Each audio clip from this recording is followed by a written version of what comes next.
Nakuhaan og video ang pagpanapat sa usa ka lalaking PWD sulod sa usa ka modern PUJ. Desidido ang babay na ipablatter ang insidente. Ang detalye sa report ni Fem Dumabo. Lasan lang sa gabon karungan. Usab istorya mo to. Usab. Kini ang nakuhaan og video sa usa ka netizen kagahapon sa alas 11 sa buntag. Ang babae nga nakalali sa lalaking PWD kay si Maricel Martel nga padulong na unta mo pauli sa Minglanilla kauban ang iyang 7 anyos nga anak nga babae. Gikan siya nagpa-therapy siyang PWD nga anak. Matod ni Martel, nitapad ang lalaki niya kay bugtong katulang ang kalingkuran.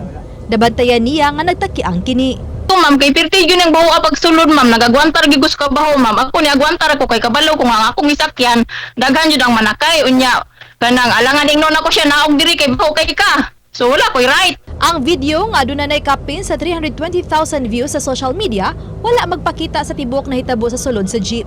Mato ni Martel nga nagsugod ang lalis dihang gitawag siyag baboy sa lalaking PWD. Kinsa nasuko sa kahuot sa gilingkuran. Wala matod pa makuha iyang paghapak sa lalaki sa iyang abaga.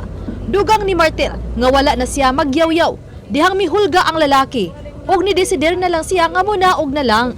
Dinhi subli siyang gidapatan sa PWD. Wala na ko ni yaw-yaw kay iya lagi kong ginangadunggabon ko niya. Unya, ang nadyo sa kong nauna, what if na siya dala nga kutsilyo kay nganong ningon man siya maya kong dunggabon. So base na siya dala. Naglaraw siya nga ipablatter ang insidente aron malikayan sa ubang pasahero ang mabutang sa susamang sitwasyon.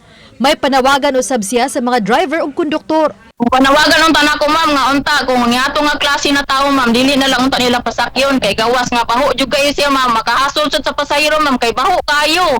Uban ni Clans Gabutin, Fem Dumabok, Balitang Bisdak.